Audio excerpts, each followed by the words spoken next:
यहाँ पर अभी हमने मरकुस की पुस्तक से एक वृत्तांत पढ़ा और ये एक सच्ची घटना है जो बाइबल के अंदर पाई जाती है। और बाइबल के सिर्फ एक जगह पर यह वृत्तांत नहीं पाया जाता, चारों सुसमाचारों में ये घटना पाई जाती है। और ये इस बात का प्रतीक है, बाइबल कहती है 2 या 3 गवाहों से बात पक्की मानी जाए। इसका मतलब मत्ती, मरकुस, लूका और यूहन्ना चारों सुसमाचारों में यीशु मसीह की उस यरूशलेम की यात्रा का जिक्र किया गया है। और ये इस बात को दर्शाता है कि प्रभु यीशु मसीह इस दुनिया के अंदर आए, उन्होंने मनुष्य का रूप लेकर जन्म लिया और उसके बाद किस प्रकार उन्हें मनुष्य के उद्धार के लिए उस काम से होकर के उन्हें गुजरना है। तो यहाँ पर हम मरकुस के सुसमाचार में हमने देखा यीशु मसीह ने यरूशलेम के अंदर उस यात्रा को शुरू किया और उस यात्रा के अंदर क्या क्या चीज़ें घटी वो यहाँ हमने इस वृत्तांत में अभी पढ़ा है। तो इसमें धीरे धीरे हम इन बातों को फिर से एक बार और थोड़ा सा इनको पढ़ते जाएंगे और समझते चले जाएंगे। यहाँ अभी हमने पढ़ा यरूशलेम, जब वे यरूशलेम के निकट जैतून पहाड़ पर बेतफगे और बैतनिय्याह के पास आए तो उसने अपने चेलों में से 2 को यह कहकर भेजा। यीशु मसीह जब उस यात्रा के अंदर है तो यीशु मसीह ने अपने 2 चेलों को एक आदेश दिया, एक मैसेज दिया, सामने के गांव में जाओ। और वो मैसेज ये है कि सामने के गांव में जाओ और उसमें पहुंचते ही, और उस गांव में पहुंचते ही एक गधी का बच्चा जिस पर अभी कोई नहीं चढ़ा। देखिए बड़े ध्यान से सुनने वाली बात है, जब प्रभु आपसे कुछ बोलता है तो प्रभु की बात को बड़े ध्यान से सुनो, क्योंकि आप वो व्यक्ति हैं जो प्रभु के काम को आप पूरा करेंगे। बात समझ में आ रही है आपको मेरी? आपके द्वारा प्रभु कुछ करवाना चाहता है, वो सब कुछ खुद अकेला नहीं करना चाहता और उस काम में वो आपको शामिल करना चाहता है। यहां पर उस यरूशलेम की यात्रा के अंदर यीशु मसीह ने अपने 2 चेलों को बोला। और एक बात और बाइबल ये सिखाती है, यीशु मसीह ने कभी अपने एक चेलों को अकेला नहीं भेजा, क्योंकि बाइबल कहती है 1 से 2 भले, ताकि एक गिरे तो दूसरा उसको संभाल ले, उसको उठा ले। इसलिए प्रभु यीशु मसीह ने 2 चेलों को, क्योंकि अगर एक नेगेटिव भी होने लगे ना तो दूसरा उसको समझाए, भाई नहीं प्रभु की बात को अपने को मानना है, प्रभु की बात को अपने को समझना है। इसी प्रकार प्रभु ने पति और पत्नी का भी एक जोड़ा बनाया। अगर पति कमजोर पड़ता है तो पत्नी उसे संभाले, और पत्नी अगर कमजोर पड़ती है तो पति उसे हिम्मत दे, उसे संभाले। तो इसीलिए यहाँ पर हम देखते हैं परमेश्वर के वचन में यीशु मसीह ने कहा अपने सामने के गांव में जाओ और वहां पहुंचते ही तुम्हें क्या मिलेगा? एक गधी का बच्चा मिलेगा। अभी यीशु मसीह को क्या दिख रहा है यीशु मसीह यरूशलेम के अंदर उस यात्रा में, परंतु यीशु मसीह को उस गांव के अंदर क्या नजर आ रहा है? मैं आपको कहना चाहता हूं कि आप ऐसा सोचते हैं कई बार कि मुझ पर तो प्रभु की दृष्टि है ही नहीं, मुझे तो प्रभु तो मेरा ध्यान ही नहीं रखता। अरे जब प्रभु को गधी की चिंता है, जब प्रभु को गधी के बारे में पता है, गधा कौन है? गधी कौन है? वो एक जानवर है, और आप कौन है? तो बताइए कौन ज्यादा मूल्यवान है, कौन महत्वपूर्ण है? ये इस बात का एक संदेश है कि यीशु मसीह सिर्फ गधी की नहीं, परंतु वो हर एक मनुष्य की चिंता करता है। Praise the Lord. अगर आपको बीच बीच में हालेलुया प्रेज़ द लॉर्ड का मन करे तो आप बोल सकते हैं, ठीक है? कोई उसमें पैसा नहीं लग रहा है, कोई रुकावट नहीं है उसमें। हालेलुया, ठीक है? आनंद के साथ में। तो यीशु मसीह ने अपने 2 चेलों को कहा जाओ सामने के गांव में जाओ और वहां तुम्हें कौन मिलेगा? एक गधी का बच्चा तुम्हें बंधा हुआ मिलेगा, जिस पर अभी कोई नहीं चढ़ा। जिस पर अभी देखिए, आप देखिए प्रभु को कितना पता है, क्या कुछ पता है, जिस पर अभी तक कोई। हालेलुया। आप और हम ऐसे प्रभु की आराधना करते हैं जो सब कुछ जानता है, जो सारी खबर रखता है। हालेलुया। अभी आप क्या बोलेंगे? शायद वो उस गांव में जाया होगा पहले और वहाँ सारी डिटेल दी आई होगी, और यहाँ पर आकर के जो है वो ये सब बता रहा है कि बोले जाओ मैंने वहाँ ऐसा बात कर लिया। ऐसा कुछ भी नहीं है, क्योंकि वो सर्वशक्तिमान परमेश्वर है। जिस पेड़ पर जक्कई बैठा हुआ था, यीशु मसीह से उससे पहले कभी मुलाकात नहीं हुई थी, लेकिन जब यीशु मसीह उस पेड़ के निकट पहुंचा तो यीशु मसीह ने जक्कई का नाम लेकर उसे बुलाया, जबकि जक्कई बोलता है मैं तो कभी से मिला ही नहीं जीवन में। वो तो पहली बार मिलने के लिए उस पेड़ पर चढ़ा था। मैं आपको कहना चाहता हूँ, चाहे पहली मुलाकात हो चाहे आखिरी मुलाकात हो, वो प्रभु सब बातों का ध्यान रखने वाला है। Praise the Lord। तो यहाँ लिखा हुआ है, यीशु मसीह ने कहा सामने के गांव में जाओ और वहां पहुंचते ही तुम्हें एक गधी का बच्चा जिस पर अभी कोई नहीं चढ़ा बंधा हुआ तुम्हें मिलेगा, और वो तुम्हें मिलेगा। Praise the Lord। और वो तुम्हें मिलेगा। पहले हम इस गधी के बारे में जान लें, बाइबल इस गधी के विषय में क्या कहती है, निकाल करके पढ़िए मेरे साथ।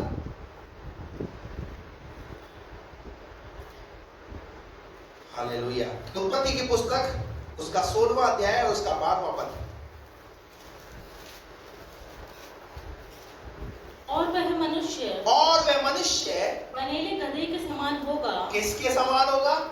मनुष्य की तुलना किससे की गई है? गधे से। मनुष्य की तुलना गधे से की गई है, और बाइबल ऐसा कहती है, और वह मनुष्य बनेले गधे के समान होगा।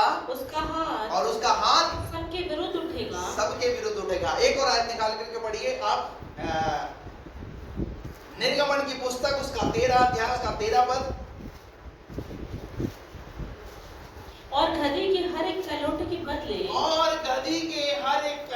के बदले मेमना देकर उसको छुड़ा लेना। और यदि तुम उसे, बस अभी एक आयत और पढ़िए, अय्यूब की पुस्तक उसका 11 अध्याय उसका 12वां पद।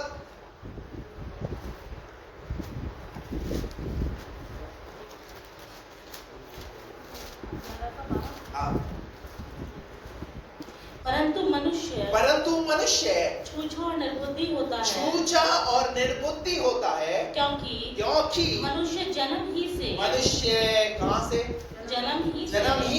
जंगली गधे के बच्चे के समान होता है। किसके समान होता है? कभी तो कई बार बच्चा जब कहना नहीं मानता है तो क्या बोलते हैं माँ बाप? अबे गधे, तेरे को समझ में नहीं आ रही है? बोलते नहीं बोलते? कई बार हम अपने घर में बच्चों को क्या बोलते हैं? गधा बोलते हैं। लेकिन बाइबल गधे के विषय में क्या कहती है?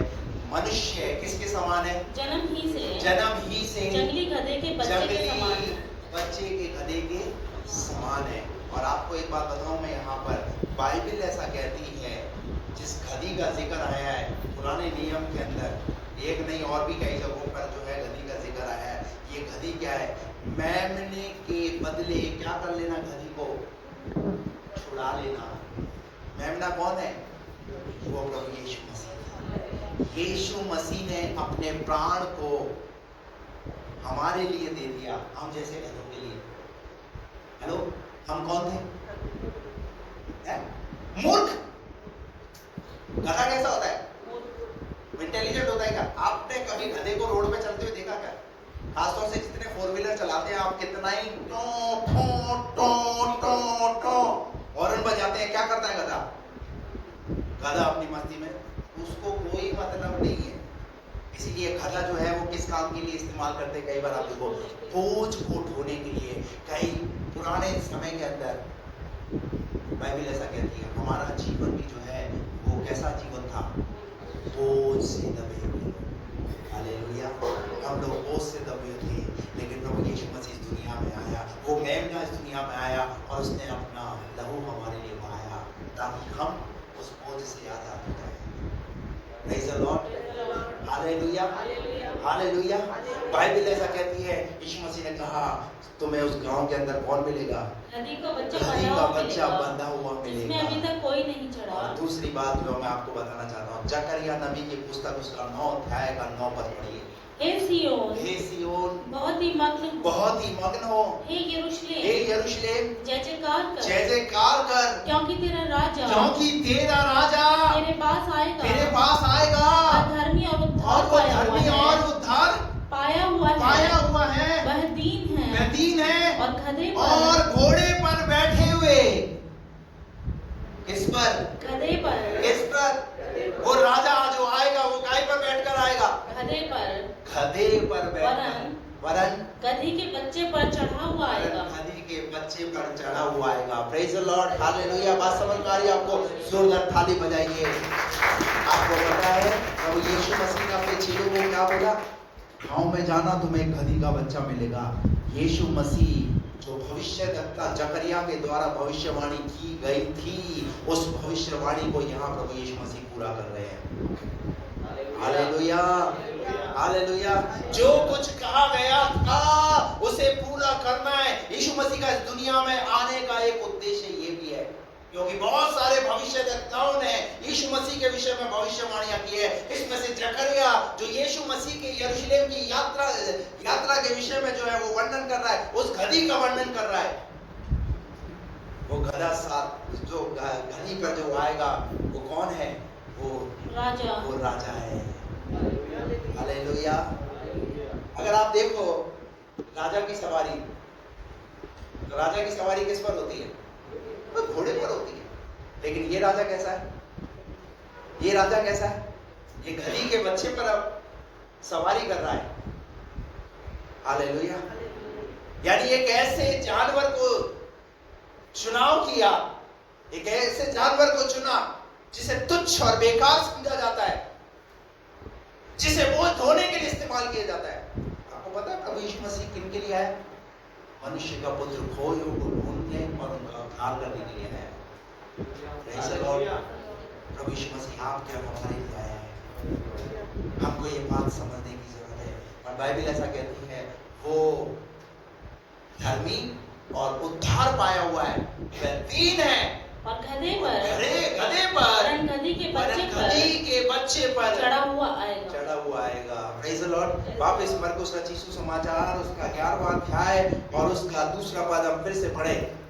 सामने के गांव में जाओ और उसमें पहुंचते ही एक गधी का बच्चा, तुम्हें एक गधी का बच्चा जिस पर अभी कोई नहीं चढ़ा, बंधा हुआ तुम्हें मिलेगा। वो बंधा हुआ तुम्हें मिलेगा। उसे खोल लाओ। उसे क्या कर लाओ? खोल लाओ।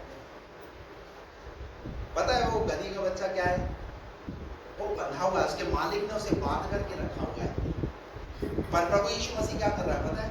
उसके बंधन खुलवा रहा है।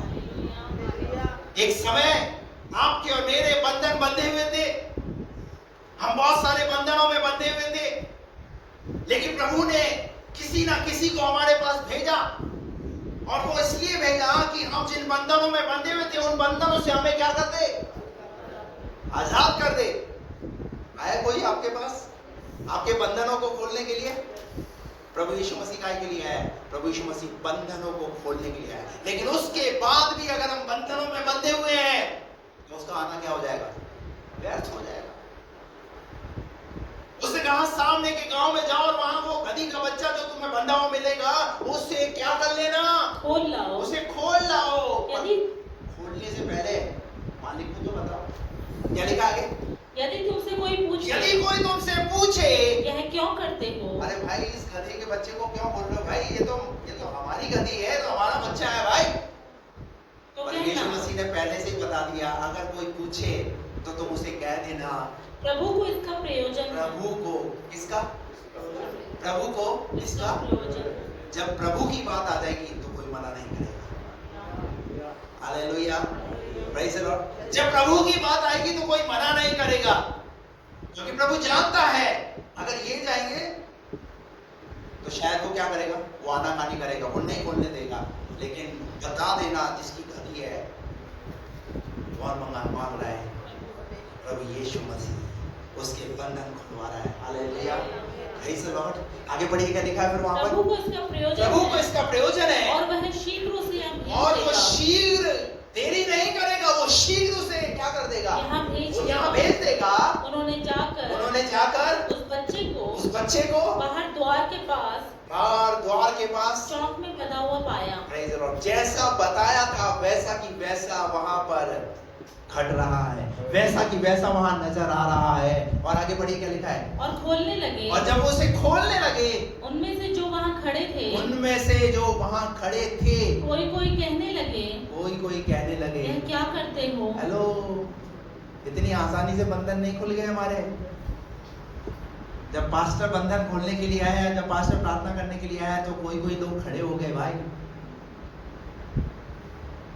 क्योंकि शैतान नहीं चाहता कि हमारे बंधन खुले। और मैं आपको कहना चाहता हूं कि अगर प्रभु ने हमारे बंधन खोल दिए हैं तो फिर से हमें उन बंधनों में बंधने की जरूरत नहीं है, क्योंकि यूहन्ना 8 का 44 क्या लिखा है उसमें? तुम अपने पिता नहीं, वो सत्य को जानो। वहां लिखा है तुम सत्य को जानो और सत्य तुम्हें क्या करेगा? सत्य तुम्हें आजाद करेगा। सत्य ने तुम्हें क्या कर दिया? आजाद कर दिया। जब सत्य ने तुम्हें आजाद कर दिया तो फिर से तुम्हें बंधने की जरूरत नहीं है, फिर से उधर जाने की जरूरत नहीं है, क्योंकि प्रभु ने हमें आजाद कराया, प्रभु ने हमारे बंधनों को खुलवाया। परंतु आज भी बहुत सारे लोग काय में बंधे हुए हैं? बंधनों में बंधे हुए हैं। आप में से यहाँ बहुत सारे लोग हैं जिनको शैतान ने बांध करके रखा दुष्ट की शक्तियों से। कई लोग बंधे हुए थे, कई लोग और प्रकार के बंधनों में बंधे हुए थे। छोटी छोटी चीजों में बिल्ली रास्ता काट जाए तो एक डर था कहीं बुरा ना हो जाए। घर की छत पर कौवा गाँव गाँव कर रहा है तो कोई ना कोई संदेश आने वाला है, कोई ना कोई मेहमान आने वाला है। कुछ ना कुछ ऐसी विचारधारा, ऐसी सोच के अंदर हम लोग क्या कर रहे थे? हेलो। परंतु आज भी बहुत सारे लोग अभी भी हैं ऐसे। एक काम चर्च में और एक काम संसार में। इधर चर्च के पादरी साहब को भी खुश करना है, प्रभु को भी खुश करना है, और इधर संसार को भी खुश करना है। आप समझ रहे? होली आ गई तो होली का रंग रंग लेंगे, गणगौर आ गया तो गणगौर का रंग रंग लेंगे। बात समझ रहे आप? अरे जब प्रभु ने हमें स्वतंत्र कर दिया, प्रभु ने जब हमें बहुत सारी चीजों से आजाद कर दिया, तो एक ही सच्चा प्रभु, एक ही जीवित प्रभु, उसकी आराधना और उसकी प्रशंसा और उसकी महिमा करते हैं। किन दुखों से होकर के गुजरा वो आपके और मेरे लिए, ताकि हम उन बंधनों से आजाद हो जाए। क्यों यीशु मसीह यरूशलेम की यात्रा कर रहा है? क्योंकि उस यात्रा के अंदर अभी एक गधी के बच्चे के द्वारा ये दिखाना और सिखाना चाहता है प्रभु, जैसी वो गधी बंधी हुई है वैसे ही दुनिया के अंदर मैं तुम्हारे बंधनों को खोलने के लिए आया हूं। Praise the Lord. इतनी आसानी से नहीं खुली वो गधी। मालिक ने पूछा, हेलो क्या करते हो? अरे ये क्या करते हो? गधी के बच्चे को क्यों खोलते हो? गधी के बच्चे को क्यों खोलते हो? जैसा यीशु ने कहा था, वैसा ही उन्होंने उनसे कह दिया। परंतु जैसा कहा था, इसीलिए मैंने कहा था शुरू में कि यीशु मसीह जैसा कह रहा है ना वैसा सुनना। अगर उसमें अगर वो अपनी लगाते, एक शब्द भी इधर से उधर अगर हो जाता तो गड़बड़ी पैदा हो जाती। पता है क्या गड़बड़ी पैदा हो जाती? जो भविष्यवाणी कही गई है ना, वो भविष्यवाणी में एक निधन आ जाता। इसलिए जब प्रभु कोई आज्ञा दे रहा तो बड़े ध्यान से सुनो, क्योंकि उस आज्ञा जो है वो आपको दी गई है, वो इसलिए ताकि आप प्रभु की इस आज्ञा को पूरा करने वाले हैं। हालेलुया। उन्होंने जैसा यीशु ने कहा था, उन्होंने उनसे कह दिया, तब लोगों ने उन्हें जाने दिया, तब लोगों ने उन्हें जाने दिया। हालेलुया। क्या मिल गई उस गधी को? क्या मिल गई उस गधी को? आजादी। अब वो गधी बंधनों से क्या हो चुकी है? बंधनों से वो आजाद हो चुकी है। उसे उसके बंधनों से प्रभु ने क्या करवा दिया? आजाद करवा दिया। कैसे आजाद करवा दिया? सिर्फ एक आदेश के द्वारा। यीशु मसीह तो यरूशलेम में है, परंतु उसने अपने चेलों को बोला, और जब चेलों ने वैसा की वैसा कहा तो क्या हो गया? वो गधी। अभी एक बात बताओ, क्या आपके पास प्रभु आया? क्या आपको बोलने के लिए आपके पास कौन आया? आपके पास प्रभु का दूत आया, कोई ना कोई पास्टर आया, कोई ना कोई प्रचारक आया, कोई ना कोई सेवक आया, जिसने आपको क्या किया? आपको एक संदेश दिया। Hallelujah, praise the Lord. और ये संदेश दिया, और वो संदेश ये था कि तुम्हारे बंधनों को खोलने के लिए प्रभु ने मुझे भेजा है। हालेलुया। अगर हम अजमेर में होते तो आज यहाँ बहुत सारे जो चेहरे हैं जो हम जिनको जानते ही नहीं, तो क्या चेहरे होते आज? क्यों? क्योंकि प्रभु ने कहाँ से भेजा? हालेलुया। ताकि हमारे बंधन खुल जाए। बंधनों में पड़े रहने के लिए प्रभु ने हमारे बंधनों को नहीं खोला है। आज समझ आ रही है आपको?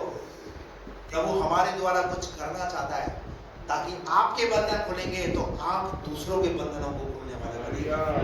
ये है प्रभु का काम, ये है प्रभु की योजना, और उस योजना को हमें पूरा करना है। अभी भी बहुत सारे ऐसे लोग हैं जिनके बंधन है बंधे हुए हैं। अगर मेरे बंधन खुल गए तो मेरा फर्ज और मेरा कर्तव्य बनता है कि मैं भी दूसरों के बंधनों को खोलने वाला व्यक्ति बनूं। हालेलुया।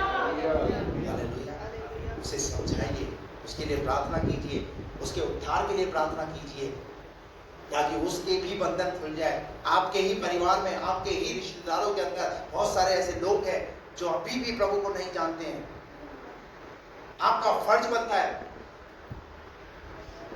कि हम क्या करें, हम उनके बंधनों को खोलने वाले बने। यही प्रभु का एक संदेश है इस वृत्तांत के द्वारा, इस मरकुस की किताब के अंदर जो प्रभु यीशु मसीह हमें सिखाना चाह रहे हैं। हालेलुया। ये इतना आसान नहीं था, लेकिन यीशु मसीह ने इसे क्या बनाया, आसान बनाया। और वो आसान कैसे हुआ? जब यीशु मसीह के द्वारा सुनोगे जिन वचनों को और उसे पूरा करोगे अपने जीवन के अंदर, तो आपके बंधन खुलना शुरू हो जाएंगे।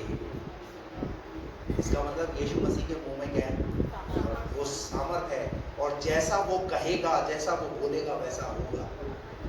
पर हमारे जीवन में क्यों नहीं होता? क्योंकि कुछ तो हम प्रभु की चलाते हैं और कुछ उसमें हम अपनी मिलावट करते हैं। समझ में आ रही है? कुछ तो प्रभु की सुनेंगे और कुछ अपने तरीके से अपनी चलाने का प्रयास करेंगे। बंधन नहीं बोलेगा। जिस जगह पर है उसी जगह पर खड़े रहेंगे, उन्हीं स्थितियों से, उन्हीं चीजों से हम बंधे रहेंगे। Praise the Lord. यह लिखा है, जैसा यीशु ने कहा था, जैसा यीशु ने कहा था वैसा ही उन्होंने उनसे कह दिया। तब लोगों ने उन्हें जाने दिया। लोगों ने उन्हें क्या लेके गए थे? एक संदेश लेकर के आए थे, और उस संदेश को पूरा होते हुए यहाँ हम देख रहे हैं। और वो क्या है? लोगों ने उन्हें जाने दिया, और उन्होंने बच्चे को यीशु के पास लाकर उस पर अपने कपड़े डाले, और वह उस पर बैठ गया। और यीशु मसीह उस पर बैठ गया। तब बहुतों ने अपने कपड़े मार्ग पर बिछाए, और औरों ने खेतों में से डालियां काट करके क्या कर दी? ऐसे डालियों को काट करके लाए, और यीशु मसीह जब वहां से निकल रहे तो क्या करने लगे? लोग डालियों को बिछाने। हालेलुया। अभी मैं आपको कहना चाहता हूँ, आप जब प्रभु के पास आए, उस यात्रा में आए, उसकी यात्रा में शामिल होने के लिए कैसे आए? खाली याद आए? पादरी ले आएगा ना ताली, पास्टर काट लाएगा ना ताली। हेलो, कौन लोग लेकर के आए? फिर से पढ़ो शायद को। तब बहुतों ने क्या लेकर आए? अपने कपड़े। चलो मैं कह रहा हूँ, कपड़े मत लाओ, कपड़ा भैया कीमती है, परंतु आगे क्या कहा? और औरों ने खेतों में से डालियां। अरे कम से कम डाली तो ला सकते हो, नर्सरी तो जा सकते हो, पाम का पेड़ मिलता है, उसमें से डालियां ले आओ। Praise the Lord. मैं आपको यह सिखाना चाहता हूँ, अगले 2027 के अंदर जब अगला पाम संडे मनाएंगे तो क्या लेकर आओगे? मुझे बोलने की जरूरत नहीं है। अब आप लिख लो, भले अपनी बाइबल के अंदर या अपनी डायरी के अंदर या अपने फोन के अंदर, मैसेज में, कहीं भी आप नोट करके लिख लो,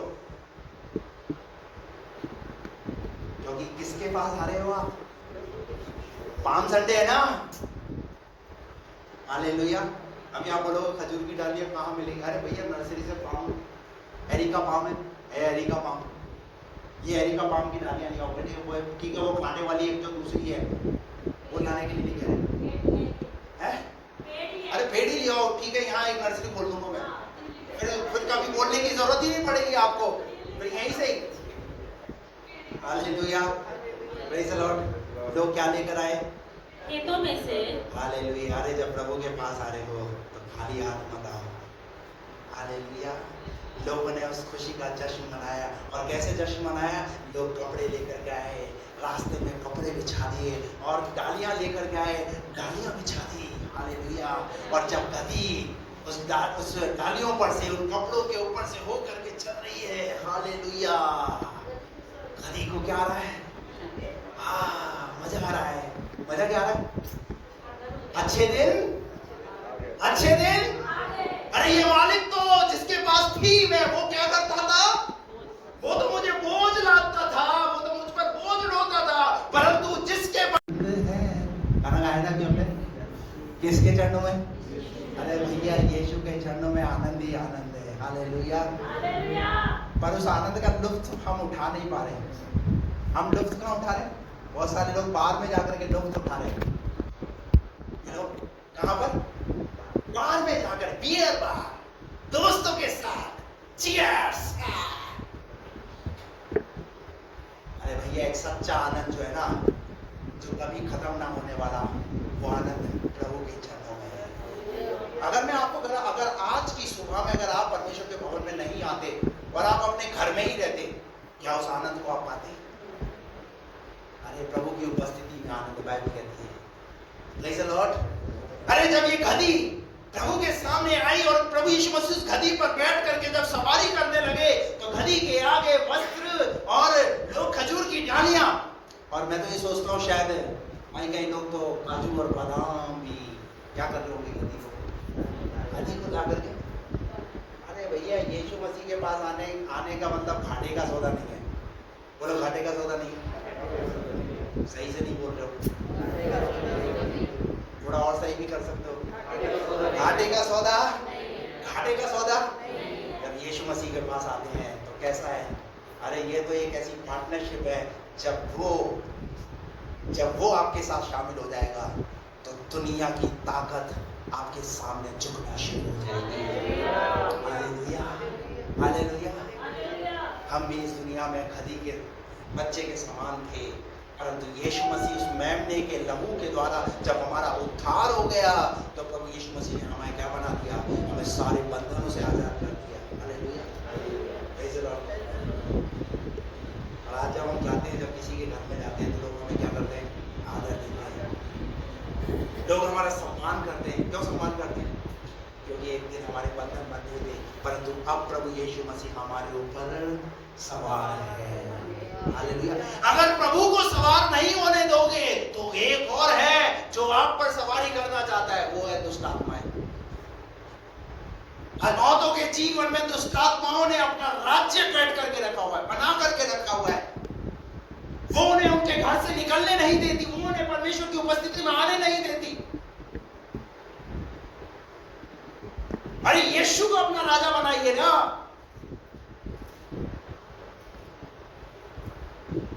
फिर भी लोगों को एक बात समझ में नहीं आती। वो हमारे बंधनों को खोलने के लिए है, लेकिन अभी भी बहुत सारे लोग बंधनों में पड़े रहना चाहते हैं। कई बार पूछता हूँ क्या हो गया? आई वो बीमारी थी, थोड़ा सा सर में दर्द था। अरे तो यीशु मसीह किन के लिए आए? बोलिए ना। वैद्य किन के लिए है? जब हम ऐसे बीमार होते हैं तो क्या डॉक्टर के पास नहीं जाते? जाते हैं ना। लेकिन शैतान पता है क्या? हमें प्रभु की उपस्थिति का आनंद लेने नहीं देता। आप आओ तो सही प्रभु की उपस्थिति में, प्रभु आपके बंधनों को खोलेगा।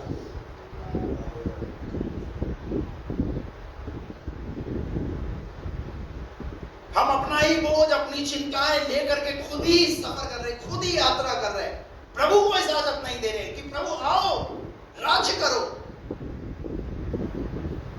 Praise the Lord. परंतु जब इस गधी के ऊपर जब यीशु मसीह ने उस यरूशलेम की यात्रा को शुरू किया, गधी को बड़ा आनंद आ रहा है। गधी को क्या लग रहा है? अरे काश ये मेरा मालिक होता। अरे मालिक क्या होता? तेरा मालिक ही है। Hallelujah, praise the Lord. आज से पहले इस गधी को कभी भी उस मालिक ने कभी भी इस तरीके से सम्मान नहीं दिया होगा। लेकिन जब यीशु मसीह के पास आई तो क्या मिल रहा है इसे? क्या मिल रहा है इसे? इसे सम्मान मिल रहा है। और बाइबल ऐसा कहती है कि बहुतों ने अपने कपड़े मार्ग में बिछाए और औरों ने खेतों में से डालियां काट काट कर क्या कर दी? फैला दी। और आगे जो उसके आगे आगे और जाते, जो उसके आगे आगे जाते और पीछे पीछे चले आते थे, पुकार पुकार करके कहते थे, होशाना होशाना होशाना होशाना, हालेलुया होशाना होशाना। जय जयकार के नारे लग रहे हैं। गधी को क्या लग रहा है? आज तो मेरे लिए क्या गाए जा रहे हैं? आज तो मेरे लिए गीत भी गाए जा रहे हैं। अरे यही तो है प्रभु के पास आने का फायदा। हालेलुया। अब दूसरे दिन जब ये गधी निकलेगी बिना यीशु के, कितने लोग डालियां बिछाएंगे? कितने लोग कपड़े बिछाएंगे? कोई आंख उठाकर नहीं देखेगा, और बल्कि अगर टेढ़े बाकी चलेगी तो कुछ पड़ेगा इसमें। जब यीशु मसीह आपके जीवन में है तो आपके जीवन में आनंद और खुशी है। लेकिन जिस दिन यीशु मसीह आपके जीवन में नहीं है, मैं कहता हूं सिर्फ संडे ही के दिन ही प्रभु को अपने जीवन में मत रहने दो, परंतु सप्ताह में कितने दिन होते हैं? 7 दिन। घंटे कितने होते हैं? 24, 7 into 24 hours। हालेलुया। मेरा राजा अगर कोई है तो वो एक है, वो है प्रभु यीशु मसीह। मैं और किसी को अपने ऊपर राज्य करने नहीं दूंगा, मैं और किसी को अपने ऊपर राज्य करने नहीं दूंगा। लोग होशाना और जय जयकार के नारे लगाने लगे। बाइबल ऐसा कहती है। पुराने नियम के अंदर एक और व्यक्ति है जिसके पास गधी थी, और उसे कहा जाता है बिलाम की गधी।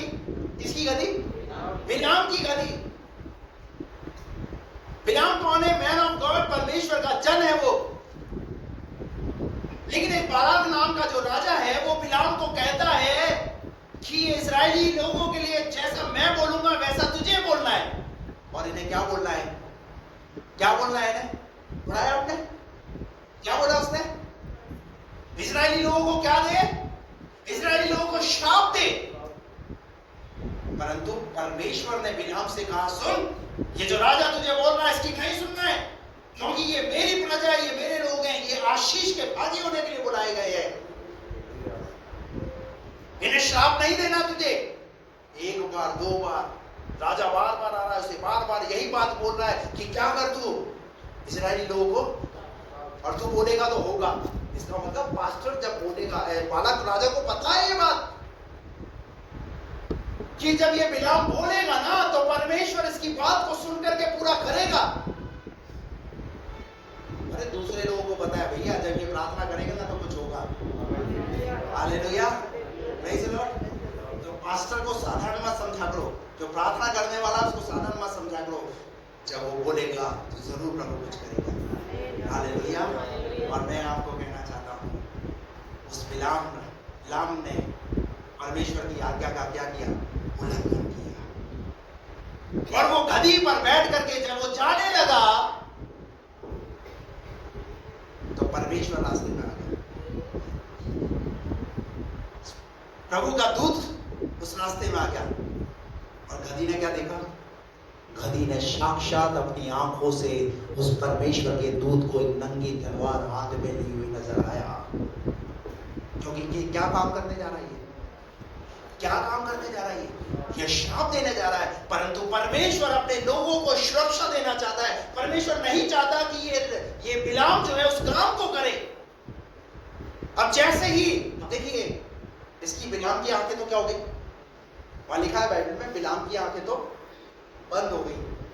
और जब बिलाम की आंखें बंद हो गई तो गधी की आंखें खुल गई, और गधी की आंखें खुली नहीं, परंतु बाइबल कहती है गधी का मुंह भी खुल गया।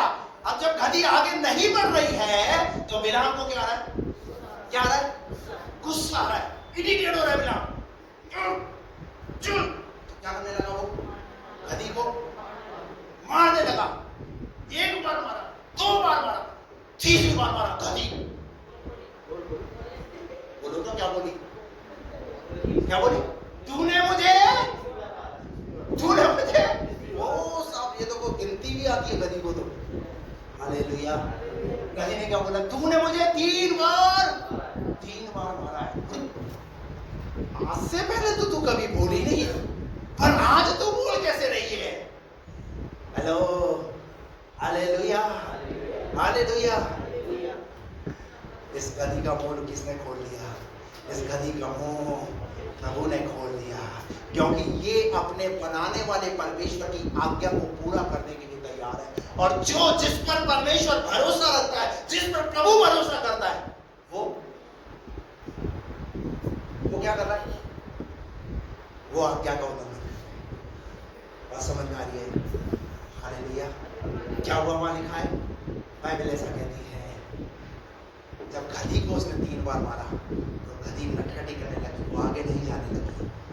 तो परमेश्वर ने बिलाम को वहां पर डांट लगाई। बात समझ में आ रही है? अरे खुदा की राह पर सीधे सीधे चलो, खुदा की आज्ञा का पालन सीधे सीधे तरीके से करो, नहीं तो तुम नहीं बोलोगे तो ये बोलेंगे। आपको पता है बाइबल में बहुत सारे ऐसे इंसानों के साथ, जानवरों का, पक्षियों का, समुद्र की मछलियों का जिक्र किया गया है कि वो कैसे परमेश्वर की आज्ञा को फॉलो करती है। अरे कम से कम उनके चित्रण पर, उनके जीवन पर, उनको देख करके कम से कम इन बातों को सीखने का प्रयास करो कि परमेश्वर होम बलि और मेल बलियों से बढ़कर के ये चाहता है कि उसकी आज्ञा का पालन हो। बात समझ में आ रही है? किसने किसकी आज्ञा का पालन किया? जिस पर परमेश्वर भरोसा रखता था, बिलाम पर, उसने परमेश्वर की आज्ञा का पालन नहीं किया। पर किसने? और इवन साक्षात गधी को क्या नजर आया? परमेश्वर का दूत नजर आया। हालेलुया। मैं आपको कहना चाहता हूं, जब हमारे पांव लड़खड़ाने लगे, जब हमारे पांव जो है परमेश्वर की आज्ञा के विरुद्ध जाने लगे, तो खुदा हमारी आत्मिक आंखों को खोल दे। जैसे दाऊद कहता है, परमेश्वर मेरी आंखों को खोल दे ताकि मैं तेरी व्यवस्था की अद्भुत बातों को देख सकूं। मेरे परिवार के लोगों की आंखों को खोल दे। जो काम प्रभु तूने हमारे परिवार में किए हैं, शायद वो शैतान उन कामों को हमारे जीवन से लोप करना चाहता है, वो लोप होने ना पाए, परंतु हम तेरे उस अद्भुत कामों को याद रखें। पर करता क्या है शैतान? जो काम प्रभु ने हमारे जीवन में किया, उनको सबको भुला देगा, और आज की जो परिस्थिति है उसको एक बड़ा करके दिखाता रहेगा। देख क्या किया प्रभु ने तेरे लिए? कुछ नहीं किया। इस शैतान का एक फंडा है, इस शैतान का एक तरीका है, कैसे एक विश्वासी को, कैसे एक विश्वास पाए हुए व्यक्ति को प्रभु से अलग करना। हालेलुया। बाइबल कहती है, गधी जिस पर यीशु मसीह बैठा है, लोग क्या कर रहे हैं? कपड़े बिछा रहे हैं, डालियां डाल रहे हैं, और होसन्ना के नारे लगा रहे हैं। और क्या लिखा है? धन्य है वह जो प्रभु के नाम से आता है। हमारे पिता दाऊद का राज्य जो आ रहा है। धन्य है। आकाश में होशाना। आकाश में क्या हो? होशाना। पहला शमूएल उसके 8वें अध्याय के अंदर लिखा हुआ है, इस्राएलियों के ऊपर कोई राजा नहीं था, कोई राजा नहीं था। न्यायी लोग न्याय करते थे, लेकिन एक दिन निकाल करके पढ़िए पहला शमूएल की किताब, उसका 8वां अध्याय और उसका 19 पद से पढ़िए। तो भी उन लोगों ने शमूएल की बात न सुनी। और कहने लगे। और क्या कहने लगे? नहीं, हम निश्चय अपने राजा चाहते हैं। हम निश्चय अपने लिए क्या चाहते हैं? एक राजा चाहते हैं। इस्राएली लोग, उनके अंदर शैतान ने एक ऐसा भ्रम पैदा कर दिया कि तुम्हारा भी जैसे औरों के राजा होते हैं ना, और देश के, वैसे तुम्हारे ऊपर भी क्या होना चाहिए? एक राजा होना चाहिए। और इस बात को लेकर के एक मेजॉरिटी बन गई, और उस मेजॉरिटी के अंदर लोग यही बात करने लगे, हमें राजा चाहिए, हमें राजा चाहिए। परंतु शमूएल वहां पर बहुत अच्छे से इस बात को समझा रहा है, नहीं, तुम्हें राजा की जरूरत नहीं है, वो तुम्हारा राजा है ऑलरेडी। वो तुम्हें संभाल रहा है, तुम्हारी जरूरतों को पूरा कर रहा है। और क्या कहने लगे लोग? तो भी उन लोगों ने शमूएल की बात ना सुनी। परमेश्वर के दास शमूएल की बात को क्या नहीं किया उन्होंने सुना नहीं। और आगे और कहने लगे नहीं हम निश्चय अपने लिए राजा चाहते हैं। हम अपने लिए राजा चाहते हैं, राजा, दिखने वाला राजा, एक राजा हो हमारे ऊपर। और आगे जिससे हम भी और सब जातियों के समान हो जाए। क्या हो जाए? हम भी सब जातियों के समान। क्या पहले नहीं थे? अब देखिए ना, शैतान कैसे भ्रम में रखना चाहता है अपने लोगों को, परंतु परमेश्वर अपने वचन के द्वारा कैसे उन्हें संभाल रहा है, कैसे उन्हें इस बात को सिखा रहा है तुम्हें राजा की जरूरत नहीं है। लेकिन पता है लोगों ने इतना शमूएल को परेशान कर दिया, वो कहने लगे नहीं हमें राजा चाहिए, हमें राजा चाहिए। और वहां लिखा हुआ है, क्या कहने लगे तो वो हम निश्चय अपने लिए राजा चाहते हैं। हम निश्चय अपने लिए क्या चाहते हैं? राजा चाहते हैं। और जिससे हम और भी जातियों के समान हो जाएं। क्या इससे पहले वो नहीं थे? कहां उन्होंने युद्ध हारे? परमेश्वर उन्हें जिता रहा था, परमेश्वर उन्हें विजय दे रहा था, परमेश्वर की आवश्यकताओं को पूरा कर रहा था। पर आगे क्या लिखा है? और हमारा राजा हमारा न्याय करे, और हमारा राजा हमारा न्याय करे, और हमारे आगे आगे चलकर, और हमारे आगे आगे चलकर हमारी ओर से युद्ध किया करे। हमारी ओर से क्या किया करे? दिखने वाला चाहिए, दिखने वाला। आज प्रॉब्लम क्या है? दिखना चाहिए। अभी प्रार्थना करा, अभी उत्तर आना चाहिए। क्या बोल रहे? हमें एक राजा चाहिए जो हमारा न्याय करे, जो क्या करे? हमारा न्याय करे, और हमारे आगे आगे चलकर, हमारी ओर से युद्ध किया करे। और लोगों की ये सब बातें सुनकर शमूएल ने उन्हें यहोवा के कानों तक पहुंचाया। क्या कर दिया शमूएल ने? शमूएल ने ये बात परमेश्वर तक पहुंचा दी। और आगे यहोवा ने शमूएल से कहा, उनकी बात मानकर। अरे भैया क्या करें? इनकी बात मान ले। इनको अगर राजा चाहिए दे देते हैं इनको राजा। और आप सब जानते हैं इजराइल का पहला राजा कौन हुआ? इजराइल का पहला राजा कौन हुआ? इजराइल का पहला राजा आओ क्या नहीं होना? सब आप सब जीवित हैं? हेलो, जिंदा है? हालेलुया बोलो तो। इजराइल का पहला राजा कौन बना? शाऊल बना। मनुष्यों के द्वारा चुना गया राजा, परमेश्वर के द्वारा नहीं। और सुनिए आगे क्या हुआ। और जब मनुष्यों के द्वारा चुना गया, जिसको परमेश्वर ने राजा बनाया, उसी राजा ने गलतियां की। और क्या गलती की? जब लड़ाई लड़ने की बात आई अमालेकियों से, तो क्या करा उसने परमेश्वर की आज्ञा को तोड़ करके उसने अपनी इच्छा से, उसको जैसा अच्छा लगा वैसा काम उसने किया। पता है ना आपको, पहला शब्द पढ़े रहते हैं करने। लेकिन फिर उसके बाद क्या हो पता है? जिसे परमेश्वर ने राजपद पर नियुक्त कर दिया था, उसे परमेश्वर ने राजपद से ऐसे करो हटा भी दिया। अगर खुदा ने अगर आपको नियुक्त किया है तो खुदा की आवाज सुन करके वैसा करने का प्रयास करो, नहीं तो खुदा उठा देने और गिरा देने दोनों में शामिल है। अगर खुदा ने तुम्हें उठाया है, जो नौकरी दी है, जो बिजनेस दिया है, उसमें वफादार रहो खुदा के प्रति, खुदा की आज्ञाओं के प्रति वफादार रहो। जो सेवा खुदा ने आपको दी उस सेवा के प्रति वफादार रहो, नहीं तो खुदा उठा देगा, हटा देगा। शाऊल को क्या कर दिया? क्या कर दिया शाऊल को? शाऊल को राजपद से हटा दिया। और उसके बाद परमेश्वर ने एक राजा नियुक्त करवाया अपने हिसाब से। और वो राजा कौन था? वो था राजा दाऊद। दाऊद के बाद सुलेमान राजा बना, और सुलेमान राजा बनने के बाद में फिर उसके बाद एक राजा और आया। उस राजा का नाम था रहोबियाम। क्या नाम? रहोबियाम। और उसने इतनी गड़बड़ियां पैदा करी। पता है क्या किया? उसने पूरी इस्राएली कौम को एक ऐसे बोझ में डाल दिया। पता है बोझ में क्यों डाला? क्या कारण रहा सबसे बड़ा उसका? सबसे बड़ा कारण ये रहा कि जितने पुर्दिये लोग थे, जितने सीनियर लोग थे, उनकी एक नहीं सुनी उस रहोबियाम राजा ने। जो आज के जो नौजवान थे ना, आज की पीढ़ी के जो लोग थे, आज जिसे हम बोलते हैं, अरे बोलो ना, क्या बोलते हैं? जैन जी। आज का डिसीजन, कौन डिसीजन ले रहा है देश के लिए? जैन जी। जवानों ने एक योजना पर, जवानों से उसने सलाह ली और क्या कर दिया पता है? वहां से इजराइल का 2 भागों में खत्म हो गया। कितने भागों में? 2 भागों में। जो इस्राएल 12 गोत्रों में सिमटा हुआ था, जिसे दाऊद ने समेट कर रखा, जिसने सुलेमान ने समेट करके रखा, क्या हुआ? 2 भागों में बट गया। 9.5 गोत्र एक तरफ और 2.5 गोत्र एक तरफ। ये 2.5 में आधे इधर लेवी है और इधर भी आधे लेवी, यानी लेवी 2 गोत्रों में बट गया। ये अलग एक मैसेज है, एक अलग शिक्षा है, तो उन्हें जहाँ कभी सिखाएंगे।